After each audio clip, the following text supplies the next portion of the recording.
नमस्कार दोस्तों, स्वागत है आपका हमारे YouTube चैनल श्री भक्ति में। महाशिवरात्रि व्रत कथा, कैसे चित्रभानु को मोक्ष के साथ मिला शिवलोक। रोचक कथा है शिवरात्रि की पौराणिक कथा। महाशिवरात्रि का पर्व भगवान शिव को समर्पित है। इस दिन माता पार्वती और भगवान शिव की पूजा अर्चना की जाती है और रात्रि जागरण किया जाता है।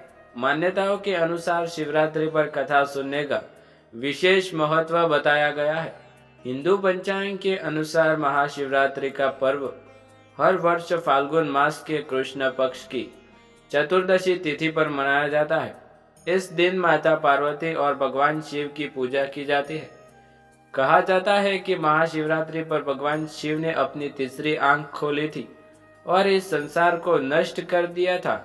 वहीं कुछ लोग ये भी कहते हैं कि इस दिन माता पार्वती और भगवान शिव का विवाह हुआ था। महाशिवरात्रि का पर्व सनातन धर्म में बहुत विशेष माना जाता है। महाशिवरात्रि पर भगवान शिव की आराधना करने से सभी कष्ट दूर होते हैं और भय पर विजय प्राप्त होता है। मान्यताओं के अनुसार महाशिवरात्रि पर पूजा करके कथा अवश्य सुननी चाहिए। तो आइए दोस्तों, सुनते हैं महाशिवरात्रि की पौराणिक कथा। ज्ञाताओं के मुताबिक चित्रभानु नाम के एक शिकारी की यह कथा शिव पुराण में मिलती है। बहुत समय पहले चित्रभानु अपने परिवार का पेट भरने के लिए शिकार करता था।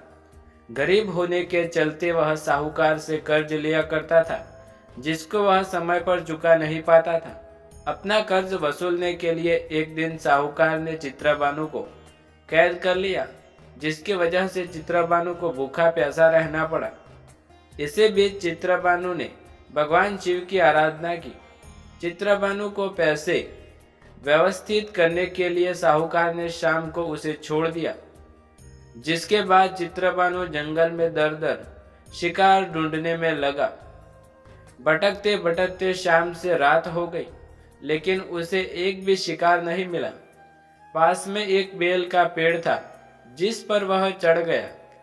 उस बेल के पेड़ के नीचे एक शिवलिंग मौजूद था। चित्रभानु की वजह से बेलपत्र टूट टूट कर शिवलिंग पर गिरते रहे। पूरे दिन भूखा प्यासा रहने की, रात में अनजाने में ही सही, लेकिन चित्रभानु ने शिवलिंग पर बेलपत्र अर्पित कर दिया था। रात के समय तालाब के पास एक गर्भवती हिरणी आई। चित्रभानु उस गर्भवती हिरणी को मारने ही वाला था कि तभी गर्भवती हिरणी ने उसे कहा कि वह जल्द ही अपने बच्चों को जन्म देने वाली है। मैं अपने बच्चों को जन्म देकर आपके पास आऊंगी, तब आप मेरा शिकार कर लीजिएगा। गर्भवती हिरणी की बात सुनकर चित्रभानु ने उसे जाने दिया। इस तरह महाशिवरात्रि का प्रथम पहर भी बीत गया।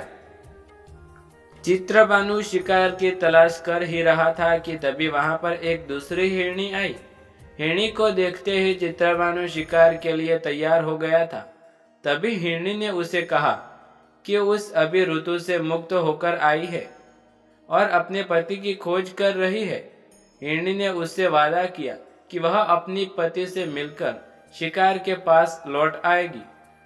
चित्रभानु ने उसे जाने दिया। इसी तरह आखिरी पहर भी बीत गया। चित्रभानु की वजह से वापस बेलपत्र शिवलिंग पर गिरे, जिसकी वजह से दूसरे पहर की पूजा भी समाप्त हो गई। कुछ समय बाद वहां से तीसरी हिरणी अपने बच्चों के साथ आई। चित्रभानु फिर से हिरणी के शिकार के लिए तैयार हो गया। हिरणी ने कहा वह इन बच्चों को अपने पिता के पास छोड़कर वापस आएगी। हिरणी की बात सुनकर चित्रभानु ने उसे भी छोड़ दिया। इस तरह चित्रभानु ने पूरा दिन उपवास रखा और रात्रि जागरण किया। चौथे हिरण को दिया चित्रभानु ने जीवनदान। चित्रभानु अपने कर्ज और परिवार की चिंता में डूबा हुआ था। तभी वहां एक हिरण आया। हिरण ने चित्रभानु को देखते हुए कहा कि अगर तुमने 3 हिरनियों को और उनके बच्चों को मार दिया है, तभी तुम मुझे मार सकते हो, और अगर तुमने उनको छोड़ दिया है तो मुझे भी छोड़ दो। मैं अपने पूरे परिवार के साथ यहाँ वापस आ जाऊंगा। चित्रभानु ने हिरण तो घटित घटना बताई। तब हिरण ने जवाब दिया कि वह 3 हिरनियां उसकी पत्नी थी। अगर तुमने मुझे मार दिया होता तो वह 3 हिरणी अपना वादा पूरा नहीं कर पाएगी। मेरा विश्वास करो, मैं अपने पूरे परिवार के साथ यहाँ जल्द वापस आऊंगा। हिरणी की बात सुनकर चित्रभानु ने उसे जाने दिया। इस तरह चित्रभानु का हृदय परिवर्तन हो गया और उसका मन पवित्र हो गया। रात भर चित्रभानु ने भगवान शिव की आराधना की थी, जिसकी वजह से भगवान शिव उससे प्रसन्न हो गए। कुछ देर बाद हिरण अपने पूरे परिवार के साथ चित्रभानु के पास पहुंच गया। हिरण और उसके परिवार को देखकर चित्रभानु बहुत खुश हुआ और उसने हिरण के पूरे परिवार को जीवन दान दे दिया। इस तरह चित्रभानु को मोक्ष की प्राप्ति हुई और मरने के बाद उसे शिवलोक में जगह मिल गई। दोस्तों, आपको वीडियो पसंद आए तो वीडियो को लाइक, शेयर, कमेंट करें। चैनल पर नए हैं तो चैनल को सब्सक्राइब करें। धन्यवाद।